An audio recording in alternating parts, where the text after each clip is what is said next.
We bring in a friend who we've known for years and years and years. He's an author, relationship therapist, Dr. R.G. Alan Wilson. Some expert advice on how we can all talk to them. Joining us now is relationship expert Dr. R.G. Alan Wilson. She's the author of Courageous Conversations Connect. Good morning, R.G. Doctor, good morning. Thanks so much for joining us. Good morning, Janelle. It's good to be here. Thanks for having me.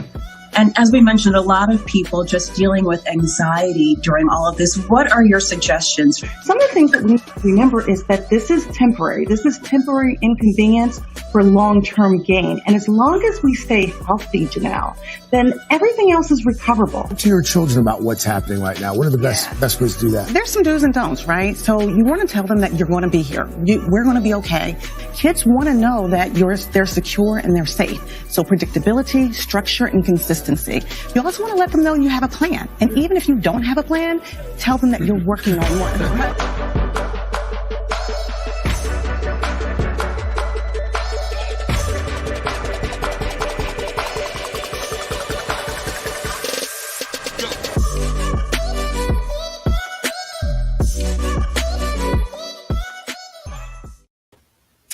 And good morning, everyone. This is Dr. RG, yours truly.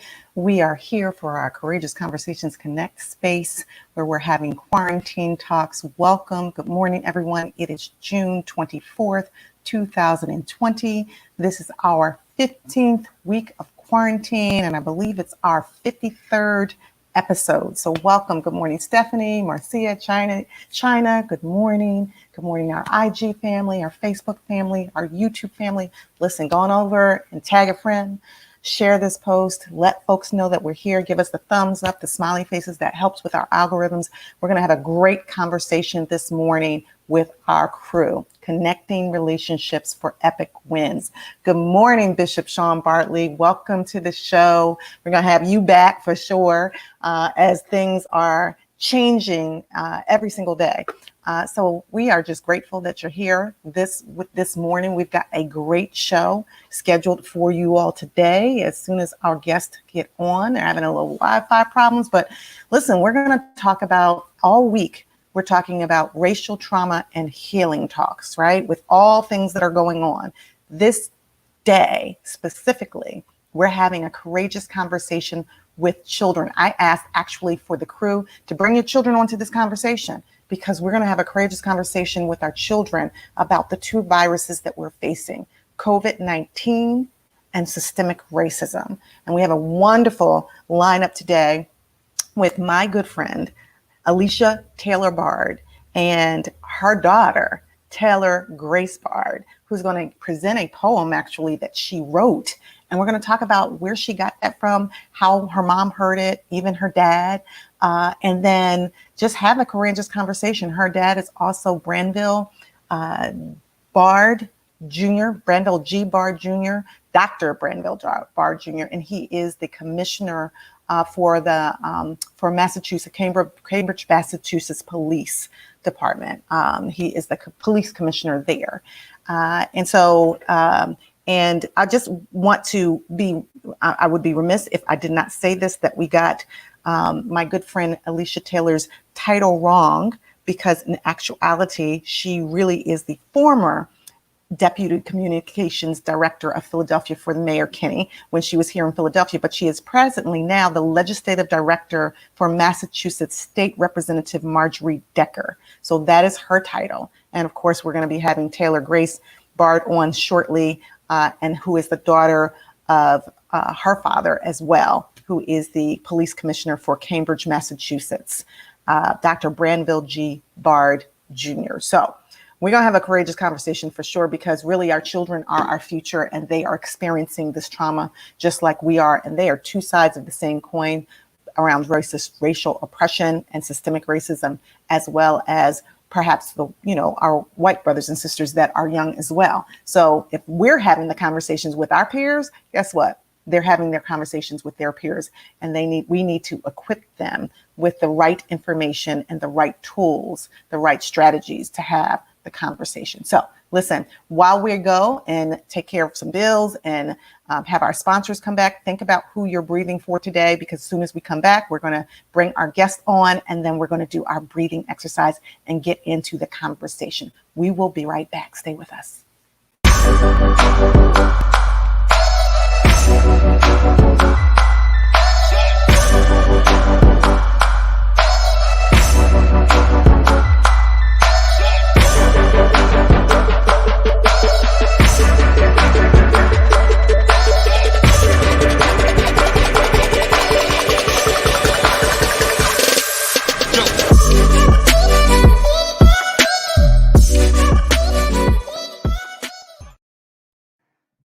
And welcome. This is Dr. RG here for the Courageous Conversations Connect space, where we're having our quarantine talks. Today is June 24th. I want to give a shout out to my sister, Kimberly Austin. This is her birthday. I actually had to ask her how old she was so I can know how old I am. But today is her birthday, so shout out to her, as well as Billie Jean, if she is on. Yesterday was her beautiful dog Bella's birthday, her 9th birthday, so shout out to her as well. And again, Billy Joe. Yeah, Billy Joe. I meant Billy Joe. I call her BJ. So it's her dog Bella's birthday. I told her I was going to give Bella a shout out as well. So my sister Kimmy's birthday is today, and I hope that she has a wonderful birthday. We've got some gifts for her that I'm going to send Morgan over to, because I'm going to be working, seeing clients later on. So I'm going to send Morgan over. He doesn't know that, so he just found that out. That he's got to do the honey-do list and send Kimmy's birthday presents over to her.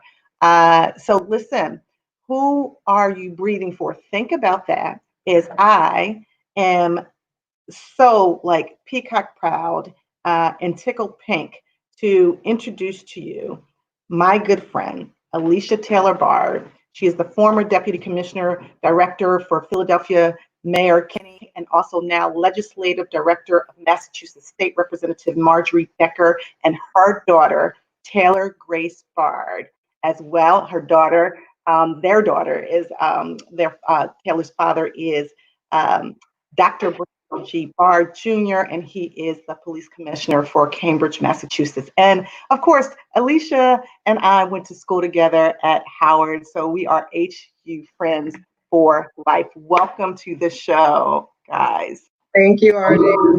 Oh my God, thank you for joining us. And hi, Taylor, how are you? Hi. It's so good to see you. I always see you on Facebook, and I see all the wonderful things that you're doing. And I'm just so pleased and honored to have you on the show today. So thank you for joining us. Thank you for having me. What'd you say? Thank you for having me.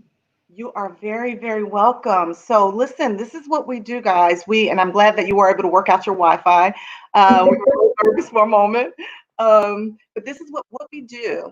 In the very beginning of our show is we do a breathing exercise. And the reason why we do that is because I believe that we set our intentions when we began this COVID-19 quarantine talks.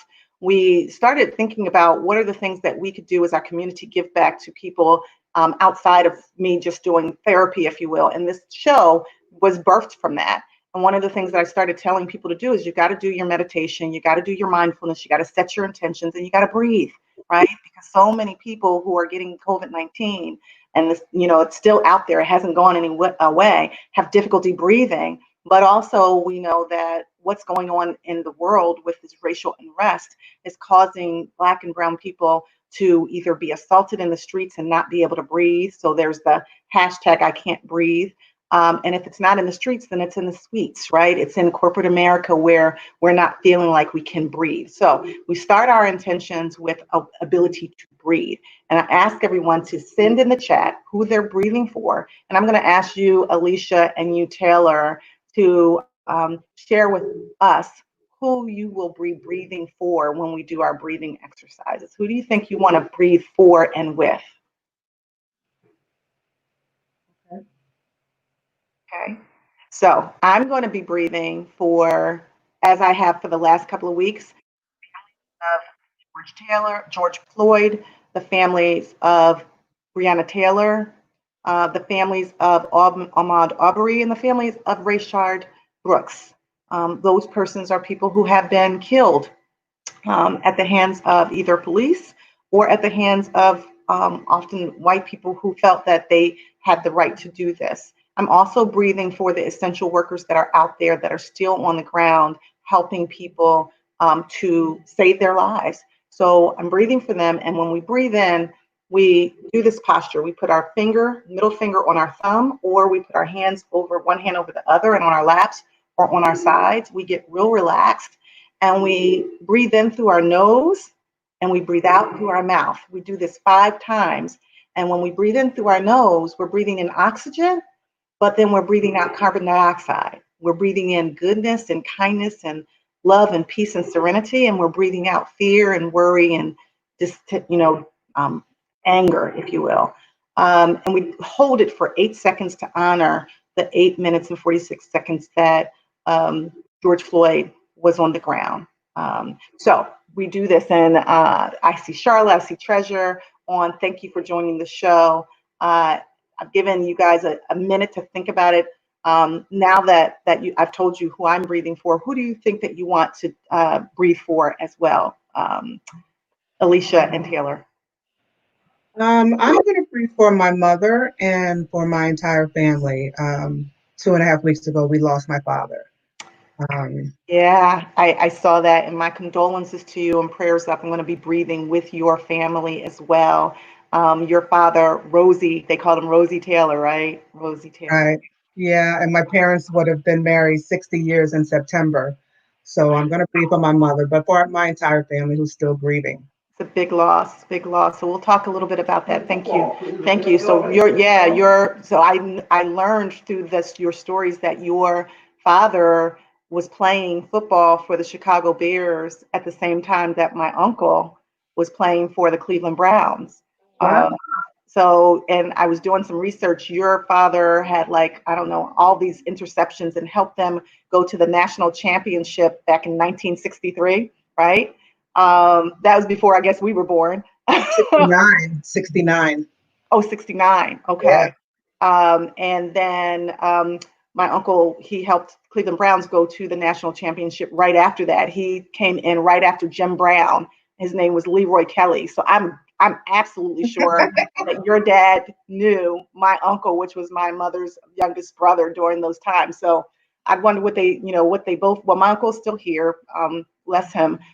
He's talked a little bit about what he thinks about what's going on today. Yeah.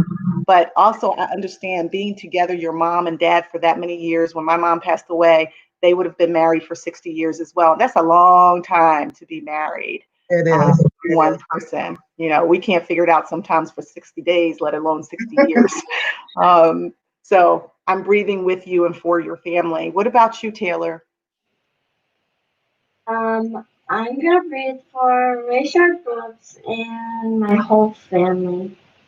Awesome. Rayshard Brooks and your whole family. All right, wonderful. So we're in our postures. At the sound of my voice, I'm going to count to 3. And when I count to 3, we're going to breathe in through the nose. I'm going to hold up 8 fingers for 8 seconds, and then we're going to let it out through our mouth. And we'll do that 5 times, right? 1, 2, 3. Breathe in.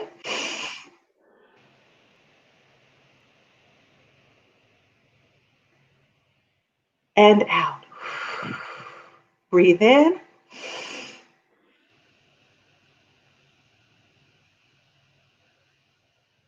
And out. Breathe in.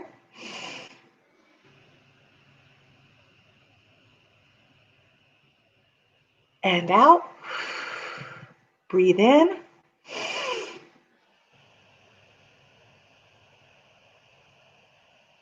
And out. Last one, make it count, crew. Breathe in.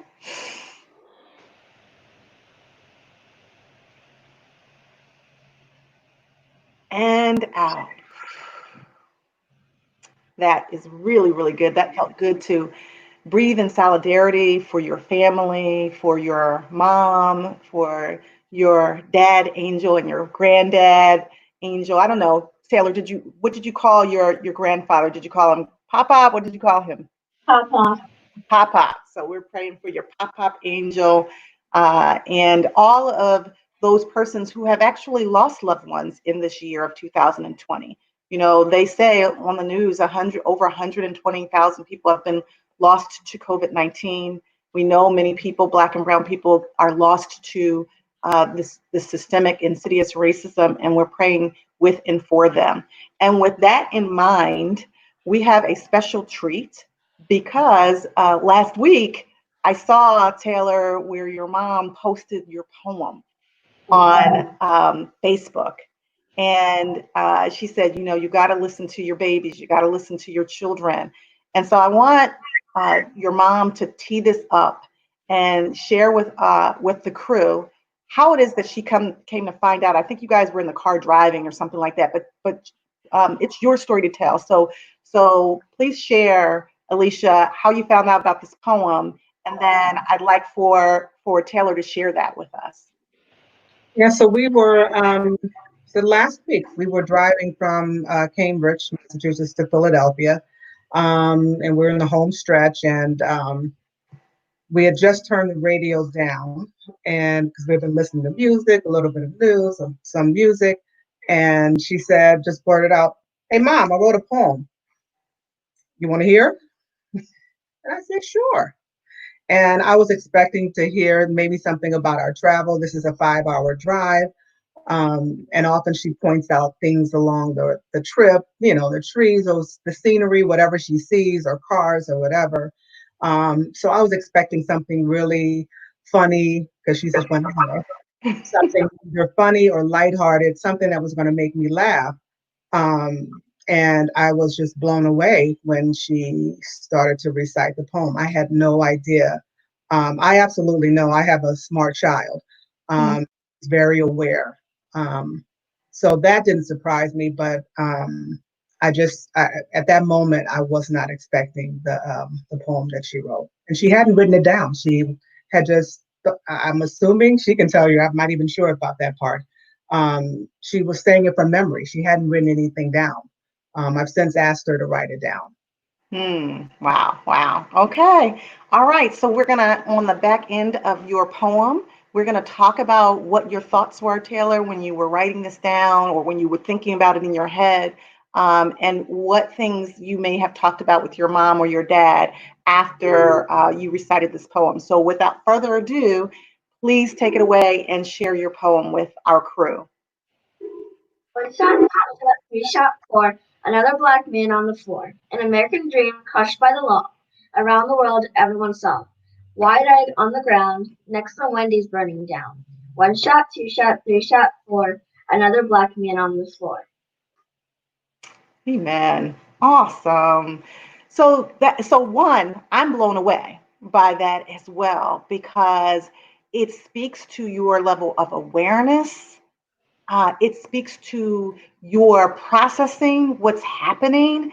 And too often as a therapist, I know, because I work with children every day and their families, that sometimes parents aren't as aware that their children are aware of what's going on in the world. And I will say to parents, listen, you have to talk to your children. You have to have these courageous conversations, because if they don't get this information from you, they're going to get it from somewhere else. And more than likely, they're going to be processing information that may not be the correct information. So Taylor, one, congratulations for just being so courageous to share that with our crew. Congratulations for being such a wonderful, beautiful, phenomenal, smart young lady. I mean that from the bottom of my heart, that I've been watching and paying attention to how you've been growing and developing when I see certain things on Facebook that your mom posts. And I'm in awe sometimes when I think, my goodness, she is growing up to just be such an amazing young lady, and is destined for great things. So congratulations for that. And can you share what was in your head when you were thinking about this poem and developing it? So first, for the comment. Second, I don't think about all this injustice that people were doing to innocent people around the world, and I just came up with it in my head, really. But I was feeling like this was a poem about all the racial injustice around. Around the racial injustice around the world. Awesome. So, Alicia, when you hear that she's been thinking about this, did you guys have, when you were in the car coming from Cambridge, and I know you all just transitioned maybe within the last year from Philadelphia to Cambridge due to your husband being the police commissioner there. What did you say to Taylor? What was the conversation like when you heard the poem? Well, you know, I'm a news person at heart still, and I watch quite a bit of news. So she'll pop in and see something on the screen and say, "Why did that happen?" She asks a lot of questions always, and so we always have an open dialogue. But it has just been obviously, I think that I have been watching a little bit too much of it, and you know, and it's just the few minutes that she will walk into the room, or even hear me on the phone having a conversation about what's going on. So she's been asking the questions, and you know, me and my husband will talk about this with her and explain, because we wanted her to understand what was going on and why it was going on. And I think some of the comments of the Facebook post, there were hundreds of people who responded and then shared her the poem. I think that, and people who know me well know what my husband does. And I think that's why it was so surprising to so many people, is because she wrote something. You know, she sees a man who every day, and loves a man who is in law enforcement. And so she knows the cops, and she knows her father is a good cop, and she knows plenty of other good cops. So I think in her head, which she's never said to me, but I think in her head, she does have to think, well, you know, I know my dad is a good guy. Well, why are these other people who are wearing a uniform doing this to Black men? So I think she's been asking that question internally. But she knows it's wrong. She understood just the severity of it all. The rioting, she's been asking about that, because she can't comprehend why the rioting. She understands the protest. So we've had plenty of conversations about it. Yeah. So Cynthia says, beautiful poem. Proud of this little young lady. So there's some comments, and then we have Jamel's on. We have Gwinetta's on. Thank you for joining the show. China, Esther's on. Esther Ryans, Marcia, Charla, all those people. Treasure. They're on and support, because I think that, sometimes, to be honest with you, Alicia and Taylor, sometimes parents don't always know what to say, right? That these are difficult, very hard conversations about racial injustice, about systemic racism, about implicit biases, where oftentimes Black and brown people, whether they're children or whether they're adults, are unfairly and falsely charged, assaulted, treated poorly in the streets. And yes, there is this concept of, well, if police officers are supposed to protect and serve, which is what your dad is doing, right? Protecting and serving at the highest level, then how is it that these other police officers that took the same oath aren't doing that? They're actually hurting and harming.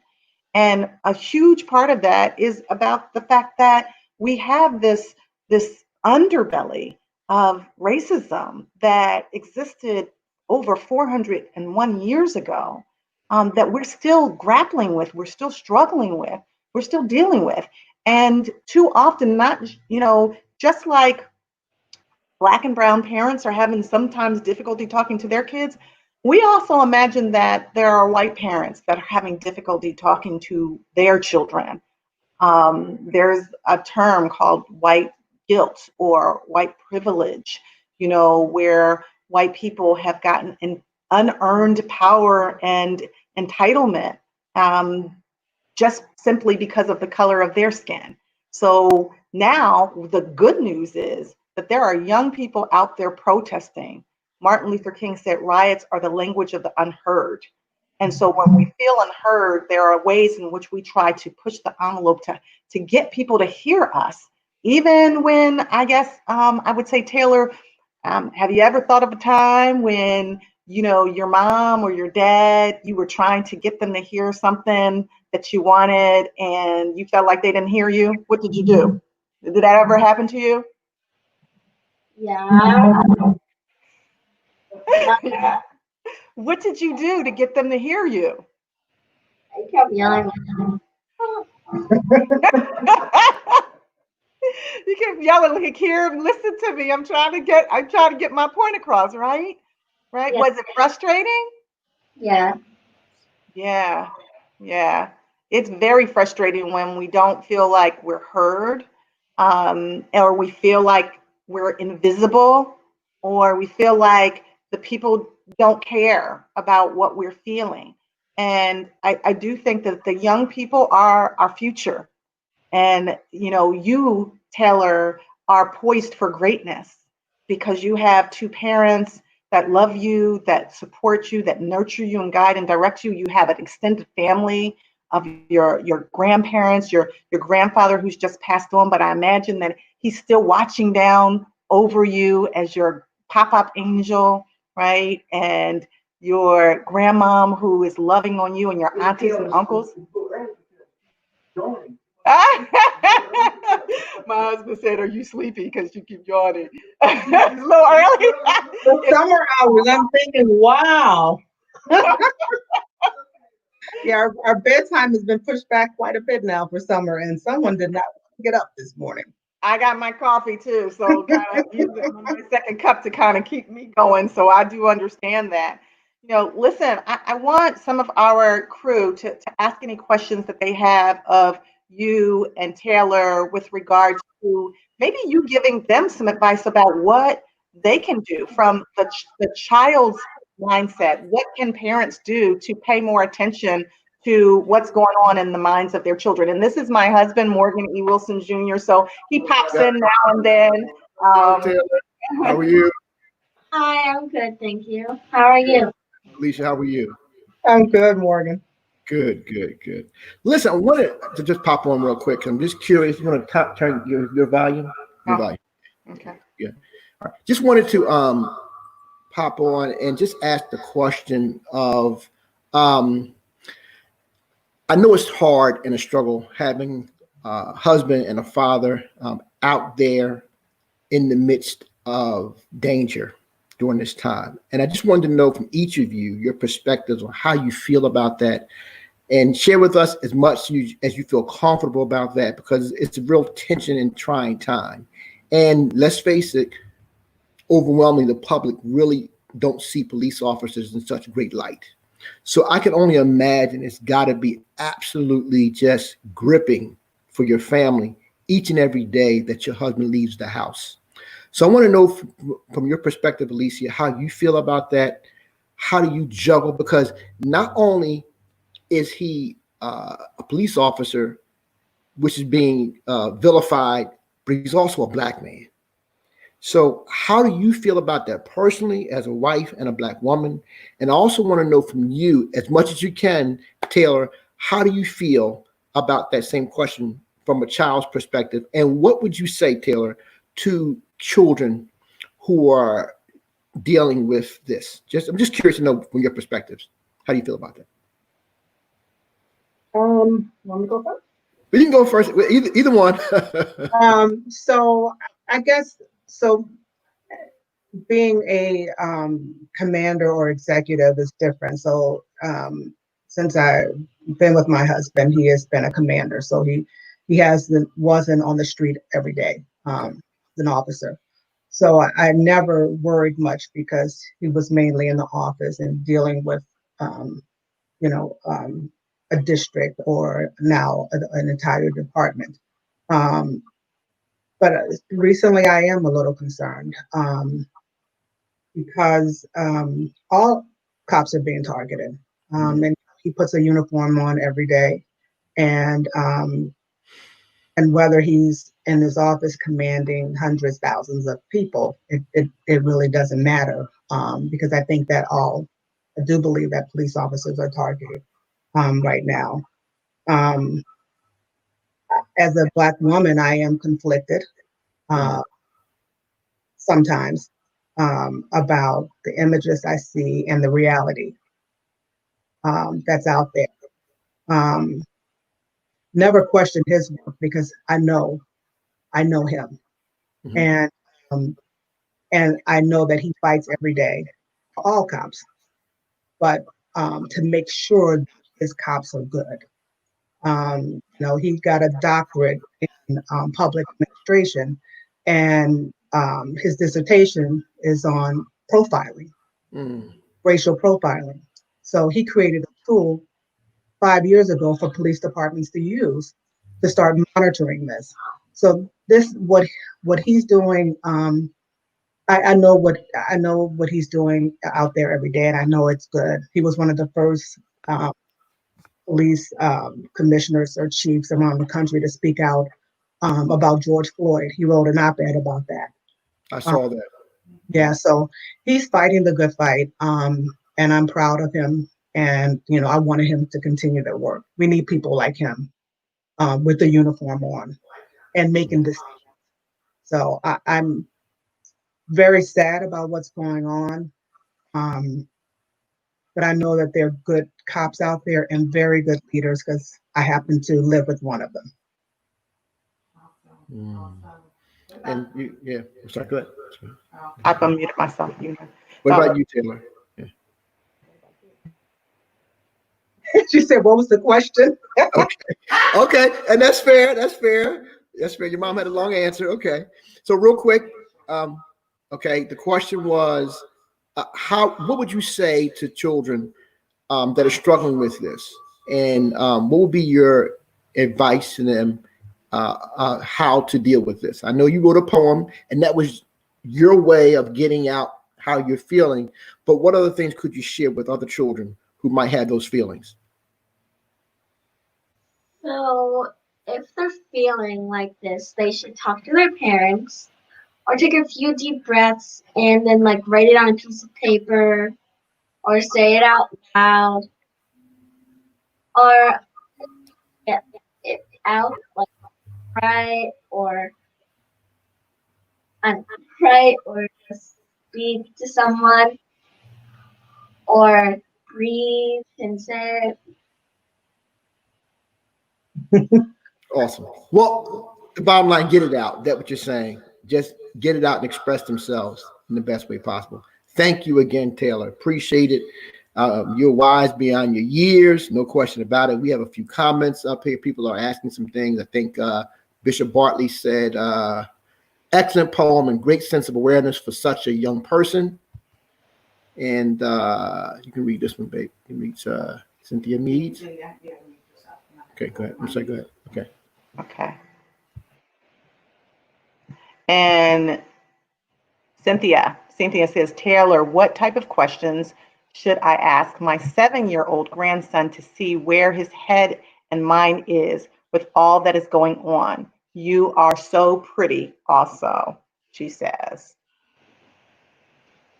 So, what do you think, Taylor? You should ask your 7-year-old how he feels about it and what he wants to do about it. And you know what he thinks about all that's going on. Like what's going on with everything around here, like the police officers, and what he's thinking right now, like this is bad, but some police officers are good. So those are the questions you should ask. I think those are great questions, right? Because as a therapist, I'm always saying that parents need to ask the question, the open-ended question, and then be quiet and let their children speak their truth, let them speak their feelings, let them speak their thoughts. And too often, sometimes what parents do is they'll ask the question and then they'll answer it, but that's not creating the dialogue. So when you say to talk to your 7-year-old and say, like, what are you thinking? What are you feeling? And then even give them space to process that it might be confusing to them. And in the process, I often say, Taylor, that we can turn pain into power if we appreciate the process. So the process is really just having the dialogue so that you come to some kind of reconcile about it. But then I heard you say also earlier on, like asking your kids, what do you want to do about it? Maybe it's like a call to action. Kim says, oh, KD is on, and she's, thanks for joining the show, KD. She says, great poem, so proud of you, Taylor. So she's saying she enjoyed the poem too. And Cynthia says, thank you, Taylor. I will ask him. And she has like a little heart. So she's going to ask her 7-year-old the questions that you have given her. Listen, I think we might have a budding therapist in the mix. I don't know. Because the goal of a good therapist is to actually ask really, really good questions. Tori Williams says, so that's so true. So she's affirming what you're saying, Taylor. So, when we come back, I want to share a little bit about the fact how we're connected too, because I too, as a little girl, Taylor, grew up in a law enforcement home. My father was a homicide detective. He was a cop on the beat with his blue uniform, and then he became a homicide detective. And I'm going to talk about an experience that I had that was very scary when I was a little girl, and see if you can relate to this a little bit, and then we'll just unpack that a little bit more. Will you stay with us? All right, yep. We'll be right back. We're going to take a break from our sponsors, and we'll come right back.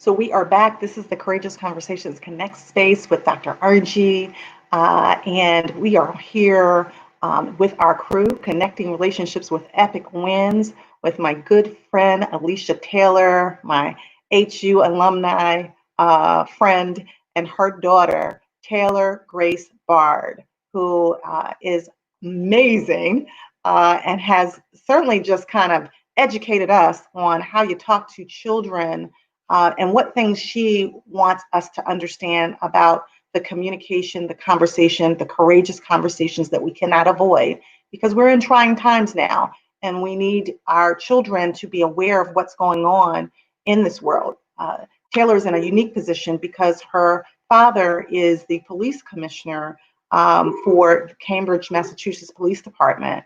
And he wrote an op-ed right after George Floyd was tragically murdered.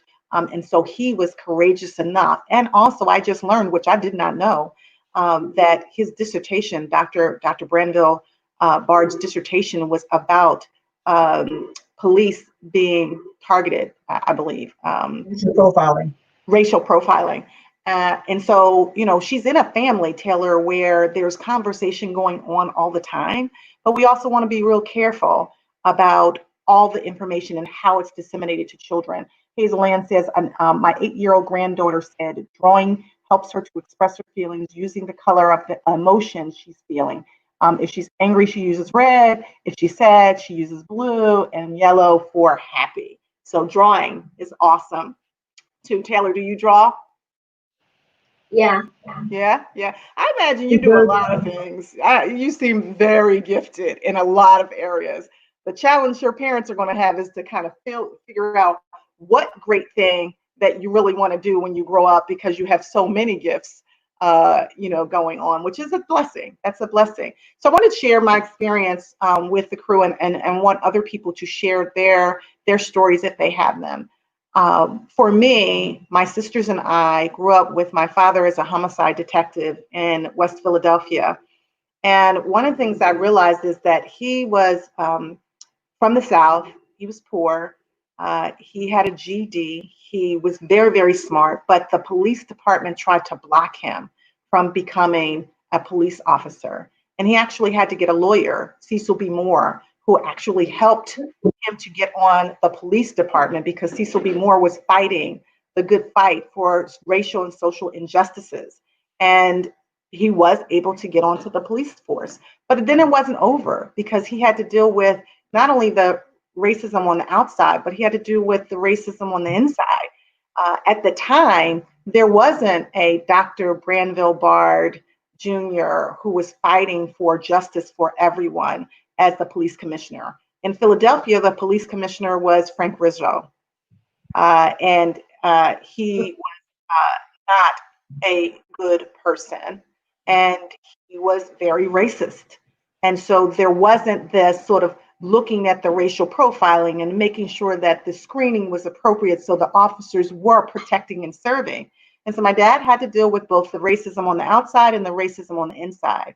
And what I experienced with my dad, although we're very, very, very close now, he's almost 85 years young, is I experienced him kind of going inward.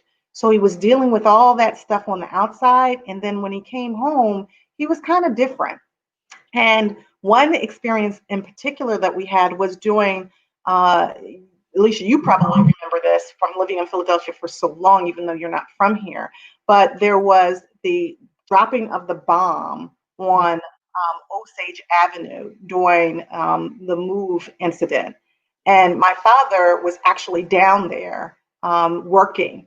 And I can remember as a little girl watching TV and my mom trying to call, but by this time there's no cell phone. So she's just trying to call the district to see where her husband is. And we're watching her, and then we're watching the TV. And as a little girl, all I can think of is that my father's in that fire. That's all I could think of. And I was horrified until he came home wee hours in the morning and he was safe.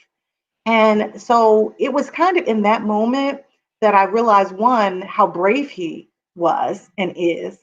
And I also realized how much we needed him and that we wanted him to come home. And I think that even if you don't have a family member who's a law enforcement officer, I think that we all want our loved ones to come home when they leave out and go to work. And even for your husband, Alicia, who is, maybe administrating all of the systems, he cares about the people that he actually works for to make sure that they're safe and they're going out and wanting them to come home. So that's my story. And I think the reason what you said crystallized it for me, Taylor, when you say that children need to be able to express their feelings. Because during that time, I don't think that I knew that I needed to express it. Yeah. I don't think I knew how to talk about it. So what's your thoughts about that? Either of you. What? Say that again. About what? What I just said, that story. Does anything resonate with you about thinking about your dad when he goes to work or the other people that go out there and fight for justice? Do you what's your thoughts about it? So the fight for justice. People that fight for justice, they need to do it peacefully. I'm worried about Daddy when he goes to work. And sometimes I worry about my father when he goes to work Mm-hmm. because I don't want anything bad to happen to him. Because he's my dad, and of course I love him. So sometimes I get a little scared when he goes to work, but not really. Gotcha. Do you ever talk to him about that? Sometimes. Sometimes. And what does he say? He says that he'll try his best. And I know that he will. I know that he will. Alicia, can you share what your thoughts are about that? What either what Taylor is saying, or anything that you have in your head about just police officers in general going out there putting their lives on the line? Yeah, it's again, it's I even feel bad. It's funny when you feel bad saying something, but as the wife of an officer, I am concerned. I'm concerned about his safety every day. But I know that he holds the power, and he doesn't misuse or abuse his power. But there are too many others who do. And actually, that's when I worry about it. I just think that I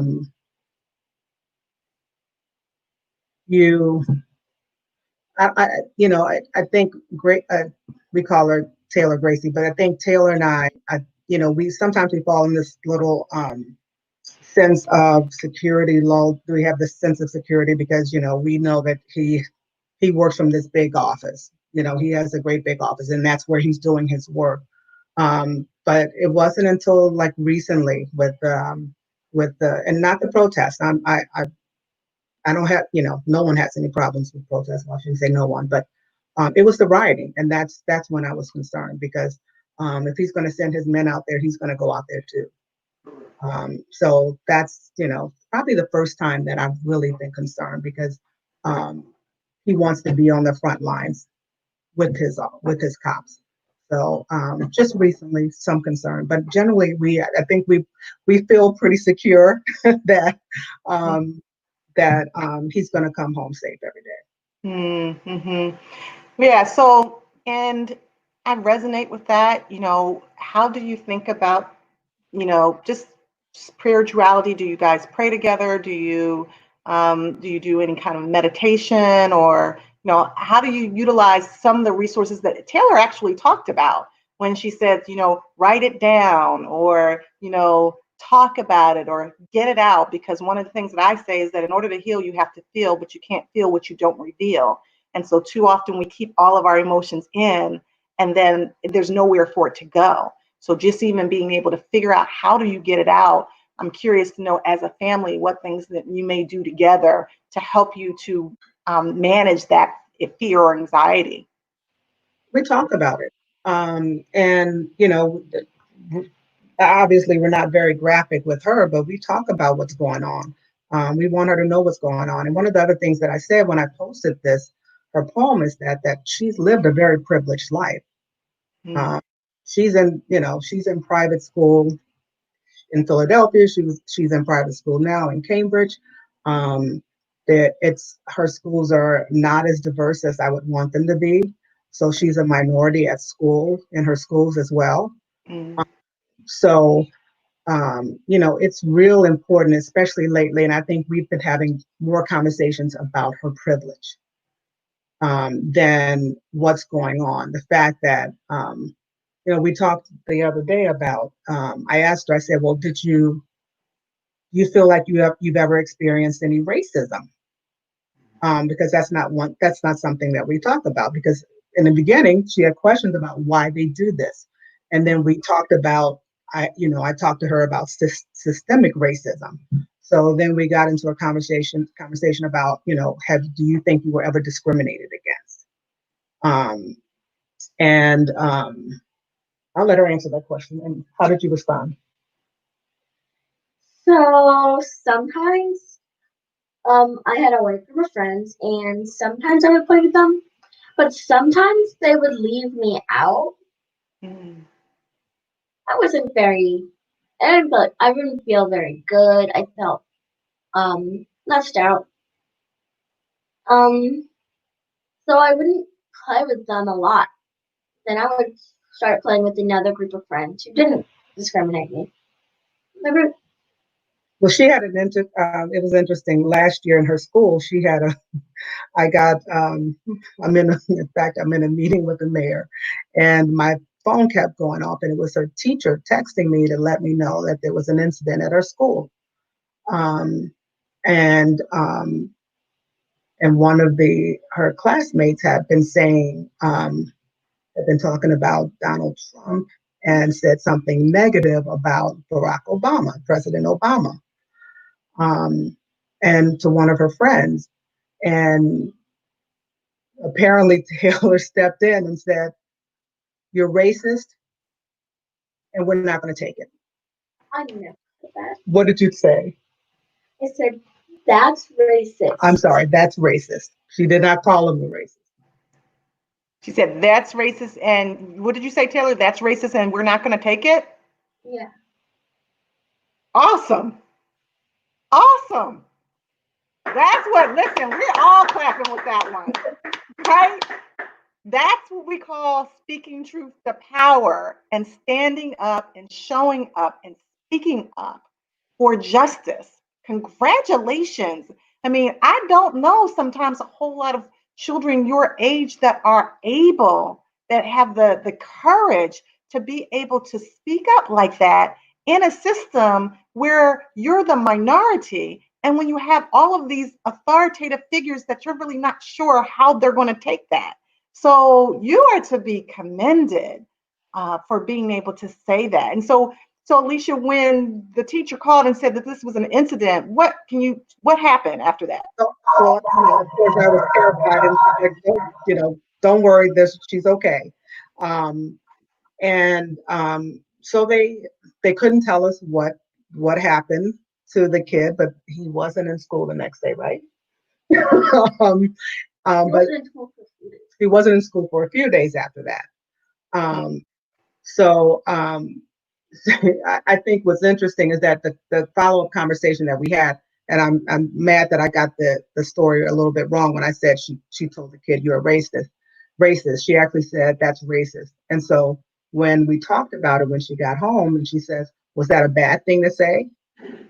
I said, "No, that's not a bad thing to say." I told her, I said, it's one thing to say something is racist and to call someone a racist. And I said, I asked her if she knew what the definition of racist was, and racism, and she told me what it was. And she says, well, which was really funny. She says, "Well, I just said that it was racist, but he is a racist." I mean, I just said he is a racist. I said, okay. And I'm thinking,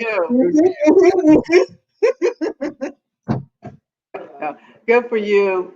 But so it out of the mouths of babes, right? This is why the protests are continuing. Rich Austin says this happens often in the suburbs, right? And I experienced that with my clients, where many of the clients that I work with are doing extremely well. They have children within privileged environments, and they live in the suburbs, and now they're dealing with their friends or their classmates that are racist, and are sharing these kinds of statements that are born out of hatred and fear, and born out of racist ideologies, racist thoughts, and then our kids have to deal with that. So there's a trade-off. So you think that you're doing the right thing by your child, but in some ways, sometimes then you have to deal with the other part of that, which is that they may have to deal with racist. Cynthia says, "Oh, Taylor," she said, "try not to worry about your dad. We will keep him in prayer, and we thank him for his servicing and protecting us." So this is what Cynthia said about your dad. And Kim says, "Great job, Taylor, for speaking up. This is what we need more of, to speak truth to power." Rich Austin says, "Great job, Taylor, for speaking truth." It's about being truth tellers, and we need it on both sides. We definitely need our white allies. We need people that will connect with us around these injustices, because that's how we move the needle. Tori says, "Can they speak on whether Dr. Bard ever experienced racial profiling when off duty?" That's something we've been seeing in the social media space, that some police officers who have been able to talk about this they have been racially profiled when they're off duty. And I even saw a post recently where the officer said it just happened to him and he was leaving work and he wasn't in his uniform and he was trying to figure out, do I tell them that I'm a law enforcement officer or do I not and let this play out? But he was scared. Yeah. He has, and he's talked about it. He grew up, he's from Philly. He grew up in Southwest Philly. And my husband is from Southwest Philly too. We have a lot in common. I know. So he talks about it before and while he's a cop. There was an incident, that us being pulled over for an infraction of our car, and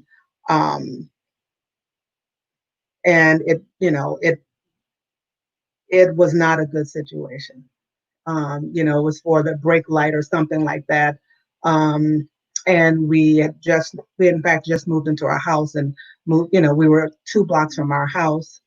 And it was, there were a lot of questions that we know a white person would not have been asked.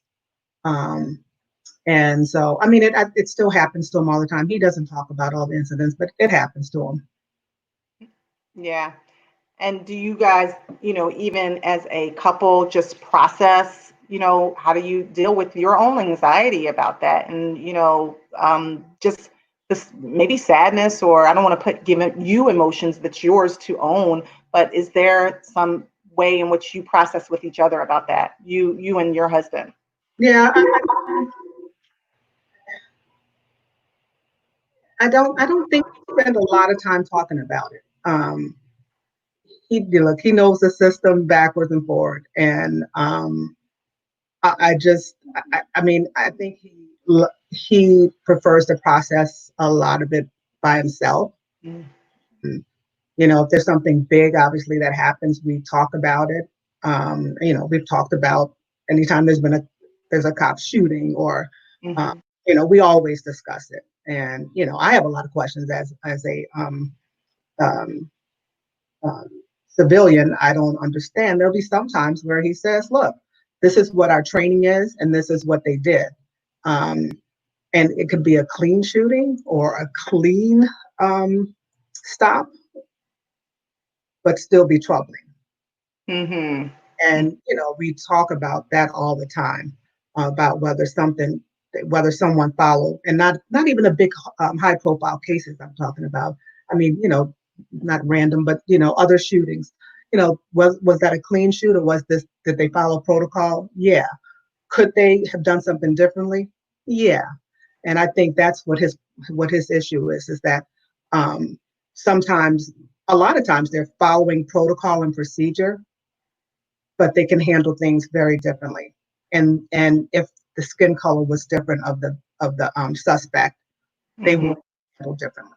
Yeah, that's the gray, right? That's the gray. That's the Dylan Ruth, Dylan Ruth, who killed 9 people in a church, and he gets treated to Burger King, and has all kinds of weaponry, and yet still stays alive. Patricia says the children are extremely affected, and they are sad and scared, and their feelings matter. And Nicole says, Taylor, you are a powerhouse. That's what. I love it, because it's true. Richard says, yes, R.G. Allen Wilson. My now young adults are still dealing with this. I hope we can truly turn the corner so other children don't have to deal with these issues. Love what you're doing, Doc. Thank you, Rich. I appreciate it. And Darlene says, wow, this is great. Listen, this has been a great conversation. I think we've moved the needle. I'm asking folks to share and, tag folks so that they can continue to have these conversations. The reason why we felt that this was so important, and when I saw Taylor's poem on Facebook, I thought if you were open to it, when I reached out to you, you said, yeah, I think I'm good, but let me check with my husband, which is the appropriate thing to do. I do that all the time. And then when you came back and said, yes, I was really, really excited, because we do have to stay in the conversation with our young people. Taylor, I am so proud of you. You are just such an amazing little girl. You are destined for greatness. You are already, with this interview, you are changing the game. You are changing the world, because there are going to be other little Black boys and girls, and hopefully little white girls and boys that are watching this, that see that they can be courageous enough like you to elevate the conversation and to speak truth to power. So you should be really, really proud of yourself. And Mr. Morgan and I are very, very proud of you, along with the rest of our crew, Connecting Relationships. Thank you, Taylor, for all that you do. Continue to share your wisdom beyond your years with the world. And there's no question, great things are going to come from you. No question. You got great mom and dad, so we expect nothing less. Yes. So that about wraps it up for us. Okay. So this is about, we're going to wrap up. We're going to take a quick break, and then we're going to come back and wrap it up. But again, thank you, Alicia Taylor Bard and Taylor Grace Bard, for being on here. We appreciate you. We love you. We're going to be paying attention. If you ever need anything up in Philly, you all know where to call. You know who to call and where to come. And thank you again. God bless you. Thanks for having us. Bye. Bye. Are you sometimes feeling out of sync and you don't know why? Do you ever feel like you just need to talk with someone about your circumstances? Dr. RG has provided professional therapy to thousands of individuals, families, and couples just like you. No longer do you have to believe there is nothing you can do. Having a therapist and coach to help you process what you feel is what you need. Dr. RG is known for working with marriages and couples to develop the skills to have courageous conversation and incredible transformation in their lives. Schedule an appointment today. Call 215-789-6999. Dr. RG is healing families one relationship at a time and transforming relationships one courageous conversation at a time. Schedule your appointment today. All right, and we are back. This has been the Courageous Conversations Connect space, where we are having our quarantine talks. We just had Alicia Taylor Bard and Taylor Grace Bard on, talking about how to have the courageous conversation about systemic racism, how to talk to your children specifically about what's going on. Taylor's father is Dr. Branville Bard, who is the police commissioner for Cambridge, Massachusetts. And so they just gave us a wonderful conversation on how to engage your young children in these difficult talks, if you will. Richard said, love this conversation you're having with the wife of a cop. Thank you. And Kim said, this has been a great conversation. Thank you, Kimmy. And Gwinnetta said, wonderful conversation. Thanks so much for sharing, ladies. Taylor, you are amazing. Blessings to you and your family. Have a great day, Dr. RG Allen Wilson Morgan and the crew. Yeah. Was that it? That's it. All right. So I think Kimmy said something else, but I didn't. I lost her comment. I don't see it now. So Kimmy said, thank you for the great conversation, Taylor, and for Alicia. So listen, I want you guys to tune in tomorrow.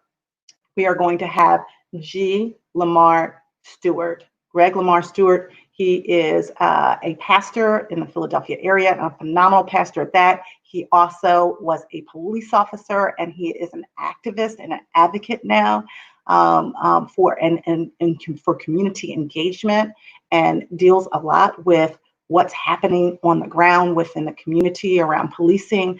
And he's going to be here to talk about a lot of things, about what it feels like to be Black and blue, right? To be a Black man in a blue uniform. He's going to be talking about fatherhood. He's going to be talking about the spiritual realm and how do we utilize our spiritual resources in order to move the needle further to eradicate systemic racism. He's currently in the DA office. So listen, that's going to be a great conversation tomorrow. As you saw in this last commercial, you all know I pivot. And this is going to be a long day for me because I start seeing clients at 12 noon until 9 o'clock p.m. So we are so thankful for you all coming on. Make sure that you share this, make sure you tag a friend, and make sure you come back and join our conversation tomorrow at 10 a.m. Have a beautiful day on purpose. We love you. Nothing can do about it. From our heart to yours.